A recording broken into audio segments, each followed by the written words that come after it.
Merhaba arkadaşlar. Nasılsınız? Bugün size cüzdan çalışması yapacağım. Bu benden çok istendi. Instagram sayfası üzerinden de yapılışı çok soruldu. Ben de hazır çantam için hazırlarken çekimini yapıp sizinle paylaşmak istedim. Öncelikle bunun boyutları size kullanım şeklinize göre değişir. Ama dediğim gibi ben şimdi ön hazırlık olarak sık iğne çalışmamı yaptım. Burada 20 adet sık iğnem var ve yüksekliği de 32 adet. Ama herkesin dediğim gibi tığ numarası kalın olabilir, ipi ince ya da kalın olabilir. Bu arada benim tığım 3,5 numara kullanıyorum. İpim de orta kalınlıkta bir kağıt ip. Şimdi ben o yüzden bir ölçüm yapayım dedim. Gördüğünüz gibi tam 20 santim yüksekliği var. Şuradan da ölçersek 12 santimde eni. Şimdi dediğim gibi 32 tane sık iğne yapıyoruz ve 20 tane de eni var. 20 sık iğne de enimiz var. Şimdi burada örneğimizi kuracağız ve örneğimizin düz tarafına, yani ilk başladığımız sık iğnenin düz tarafa gelecek şekilde ayarlayın. Ben dediğim gibi 32 sıra ördüm. Şimdi örneğimi kurmak için önce şurada köşede bir tane zincir çekip iki tane zincir çekiyorum ve buraları her birinin tepesine ikili trabzan yapıyorum karşıya kadar. Bütün sık iğnelerin tepesine ikişerli sık iğne yapıyorum.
Evet, trabzan sıramızı tamamladık. Şöyle elimize düzeltiyoruz. Dediğim gibi kağıt iple çalışırken her zaman el üstü yapmaya özen gösterin.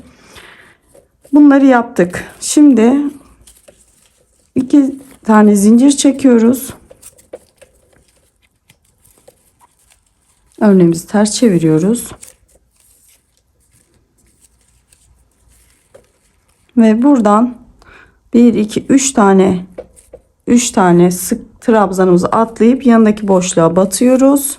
Boşluktan ilmeğimizi uzatarak çıkartıyoruz ve iki seferde tığımızdan bırakıyoruz. Sonra bir zincir çekiyoruz.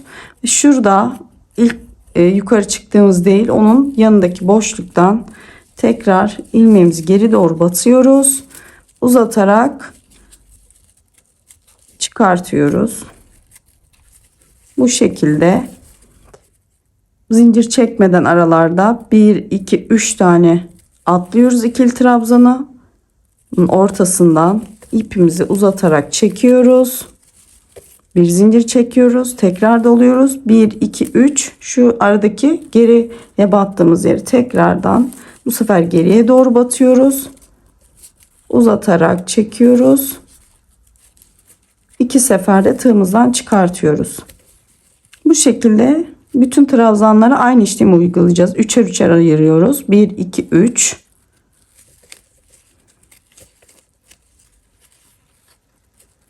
Uzatarak ve bir zincir çekiyoruz.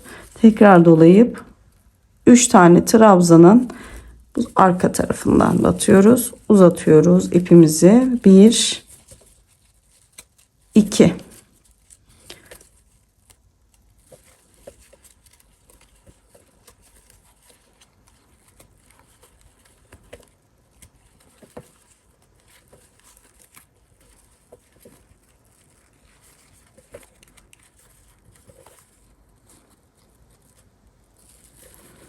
Burada cüzdanınızı bu örneği kurmak istiyorsanız çift sayı ile kurun. Mesela ben 20 tane kurdum. Örnekleri üçer üçer ayırıyorsunuz çünkü. Kenarlarda da birer tane bitiş trabzan yeri olacak şekilde ayırmanız gerekiyor. Böyle hesaplarsanız büyük ya da daha küçük şekilde ayarlayabilirsiniz.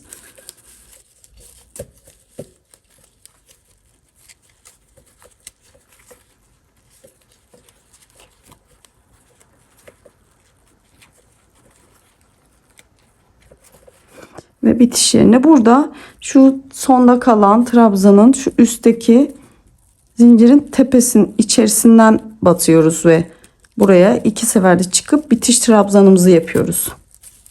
Gördüğünüz gibi örneğimiz kuruldu. Şimdi buradan sonraki sırada bunların ortalarına üçer tane trabzan koyacağız. İkili trabzan.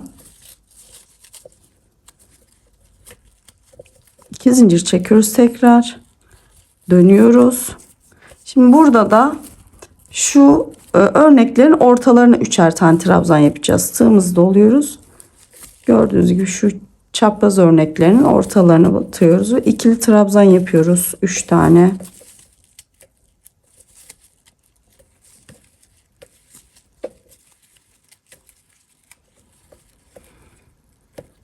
Aralarda zincir yok. Sadece tığımızı dolayıp yan tarafa geçiyoruz.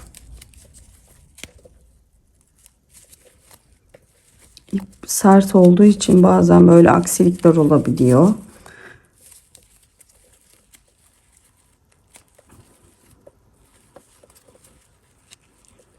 Bu örneğin uzunluğu dediğim gibi cüzdanınızın uzunluğuna göre, genişliğine göre sayılarını uyarak arttırabilirsiniz.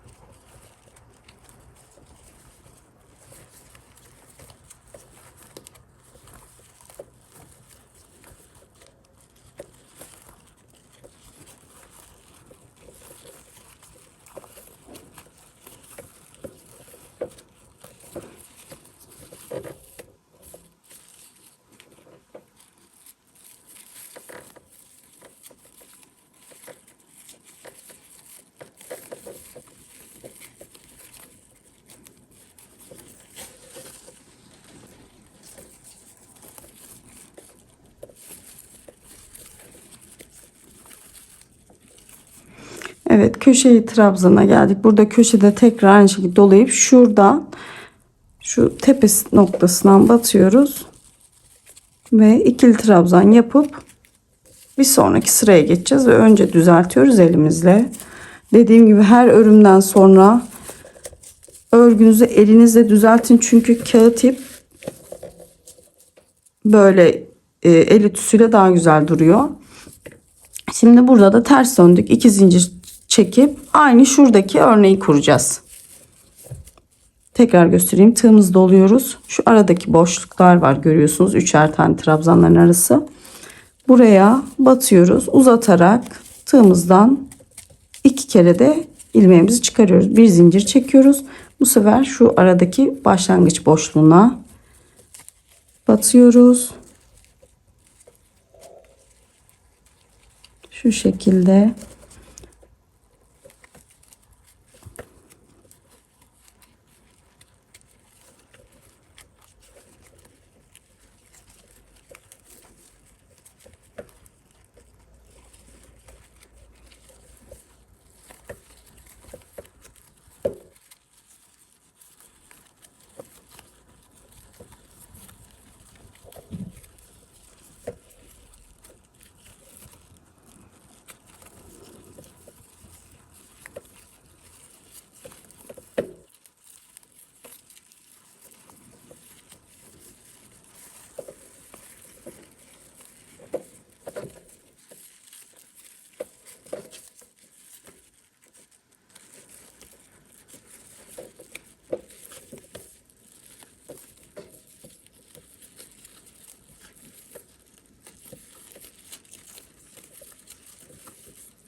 Evet, bu sırayı da bu şekilde bitirdik. Gördüğünüz gibi şimdi tekrar 2 zincir çekip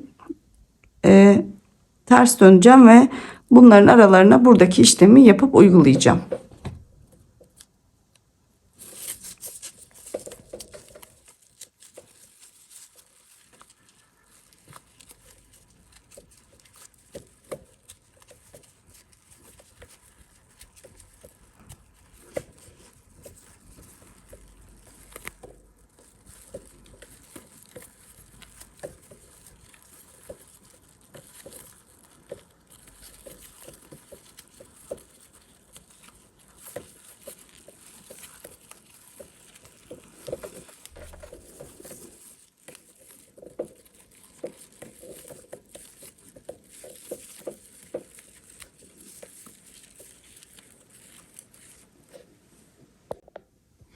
Evet arkadaşlar, ben bütün sıra sona kadar aynı işlemi tekrarladım ve kenar trabzanını yaptım. Şimdi şurada şöyle bir ölçüm yapalım. Cüzdanımızı ikiye katlıyoruz. Şöyle boyutunu, dediğim gibi siz kendinize göre ayarlayıp örneğinizi uzatabilirsiniz. Yani istediğiniz uzunluğa gelince bitirebilirsiniz. Benim için bence bu kadar uzunluk yeterli, benim cüzdanım için. Şöyle gördüğünüz gibi katlayınca şu şekilde oluyor. Ve tabi bunun kenarına da sık iğne geçeceğimiz için biraz daha uzar şöyle. Şimdi ben birleştirme işlemi geçeceğim ama öncelikle dediğim gibi tersinden bir ütü yapmamız gerekiyor. Ütü yaptıktan sonra tekrar birleşim işleminde görüşürüz. Evet arkadaşlar, örneğimi ütüyle tersinden doğru ütüledim. Şimdi örneğin her tarafına sık iğne gideceğim ve sonra birleşim işlemine geçeceğim. Şuradan başlayalım. Düzünden doğru başlıyoruz. Şöyle uç tarafından başlayabilirim.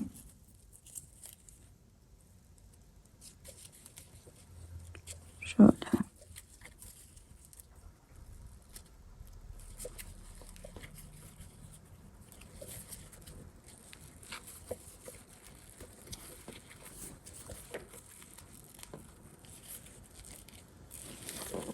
Dediğim gibi bu sık iğne işlemini bütün köşelerine yapıp işlemimizi tamamlayacağız. Sonra birleşim aşamasına geçeceğiz cüzdanımızın.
Bu köşelerde, şimdi köşeleri dönerken aynı noktaya 2-3 sefer batıyoruz ve köşelerin oval olmasını sağlıyoruz ve potluk yapmasın diye.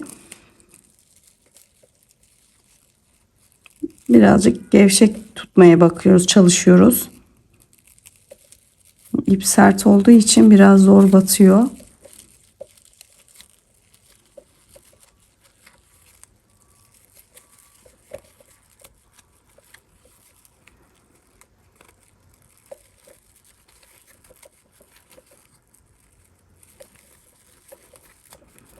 Sık iğnelerimizi yaparken aralarına çok boşluk vermemeye ve çok da sıkı yapmamaya çalışın. Çok boşluk verirseniz gerilme yapacaktır. Yani toplama yapar örneğiniz. Çok sık yaparsanız da bu sefer marullanma olur. O yüzden onu siz kendi el ayarınıza göre ayarlayıp bütün kenarları sık iğne işlemi gerçekleştiriyoruz. Şu şekilde ve sık iğneleri yaptıktan sonra tekrar kenarlarına ütü geçeceğim ben.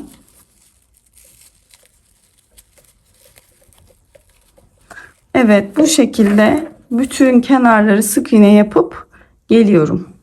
Evet arkadaşlar, bütün kenarları sık iğne geçtim ve tekrar ütüledim tersinden. Şimdi birleşim işlemine geçeceğiz. Bunun için iğne ile birleştireceğim ben. Şimdi öncelikle şu şekilde, nereden kıvırmak istiyorsanız zaten belirlemişsinizdir. Şu şekilde kıvırıyoruz. Şöyle ayarlamalarımızı yapıyoruz ve şu şekilde. Bitmiş hali böyle olacak cüzdanımızın. Dikmeden önce şu şekilde dediğim gibi belirledikten sonra şöyle bir mandal yardımıyla ya da bir toplu iğne, artık neyle tutturabilirseniz şu şekilde tutturup tekrar bakıyorum. Şöyle elimle güzelce düzeltiyorum. Şu şekilde kapak kısmına da bakıyorum. Evet, benim için bu kadar boyut yeter. Şimdi şöyle iğnemizle dikim işlemi geçeceğim. Burada da şöyle iğnemin, ipliğimin ucunu şöyle gizliyorum.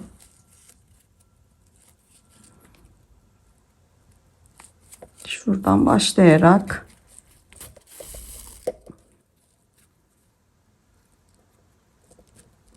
şu şekilde sık iğnelerin ara boşluklarından şöyle kenara alalım. Şu şekilde görüyorsunuz. Şuradan ve karşılıklı olacak şekilde batırıp birbirine dikiyorum.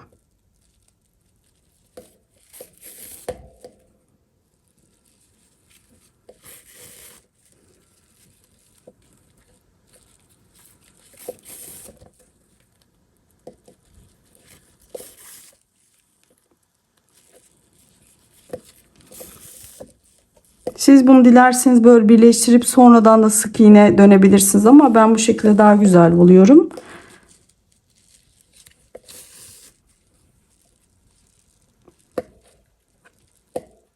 Şunu çıkarabiliriz.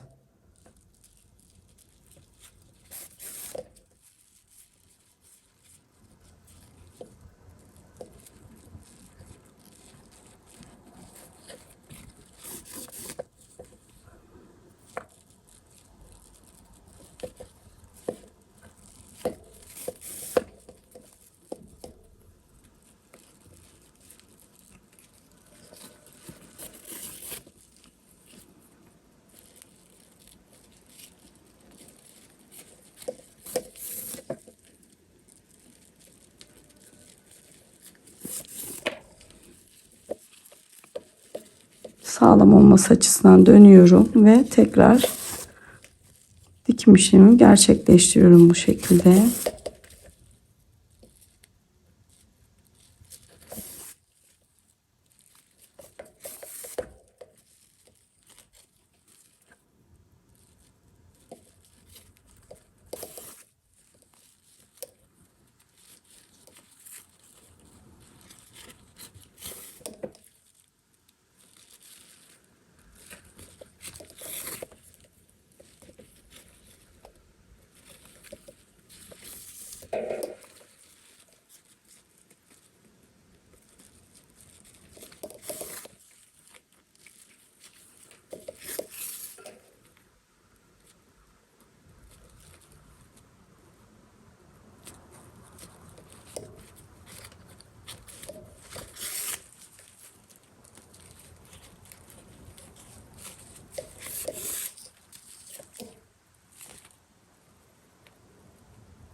Evet, uç kısmını iyice sabitliyoruz ve sonra ipimizi gizleyerek işlemimizi bitireceğiz.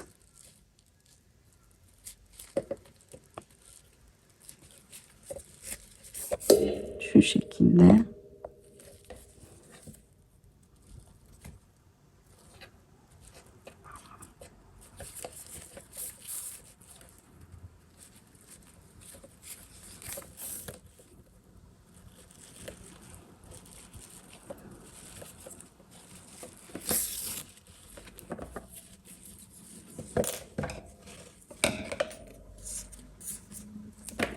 Evet. Bu şekilde birleşim yapıyoruz ve sonra bu tarafı da birleştirip birleşim yerine çıt çıt ve çıt çıtlarımızı takacağız. Bu tarafı da birleştirip geliyorum. Evet arkadaşlar, birleşim işlemi bitti. Buraya yapmıştık, gördünüz. Sonra bu tarafı da ben aynı işlemi tekrarladım. Şimdi gördüğünüz gibi şu şekilde oluyor ve ağız kısmına çıt çıt dikimi yapacağız ve ben kendi armam var, onu dikeceğim ve şöyle halkamız var çantalarımıza tutturmak için, bunu geçirip işlemimizi tamamlayacağız. Cüzdanımız olmuş olacak. Siz astar dikmek isteyen dikebilir ama ben gerek duymuyorum çünkü zaten içi kapalı. Çıt çıtımızı da şöyle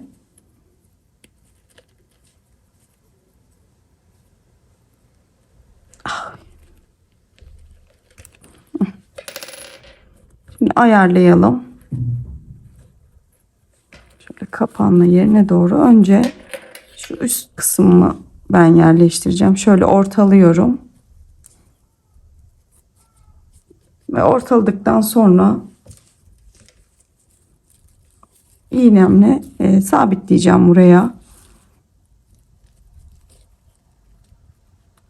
Şu şekilde.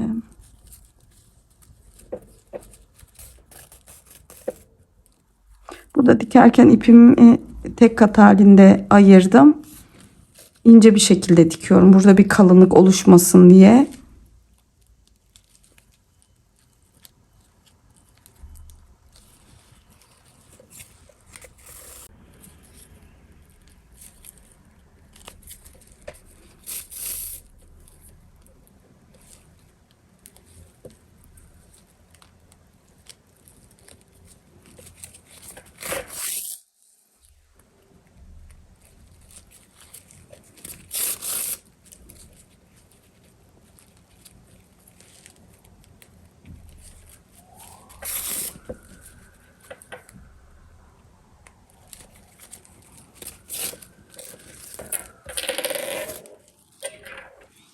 Bu şekilde bütün kenarlarını cüzdanımıza sabitliyoruz ve alttaki çıt çıt kısmına geçeceğiz. Evet, ben üst kısmının çıt çıtını diktim. Şimdi buraya denk gelebilecek şekilde şu şekilde üstünü kapatıyorum. Nereye denk geliyorsa hizalıyorum. Şu şekilde. Şimdi bunu da buraya sabitleyeceğim ve cüzdan işlemimizi tamamlamış olacağız.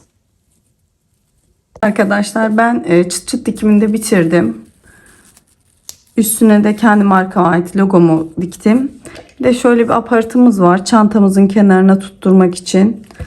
Şöyle onu da şöyle kenarına doğru takıyoruz.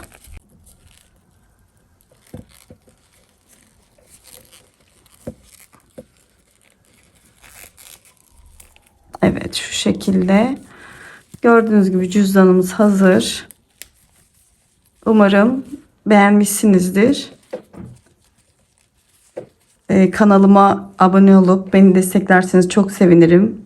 Ve köşeye bırakırım. Instagram adresimde aynı bu şekilde @tasarım, YouTube kanalımla aynı. Oradan da beni takip edebilirsiniz. Oradan da güncel paylaşımlar yapıyorum. Çeşitli çanta modelleri, kısa kısa anlatımlar yapıyorum.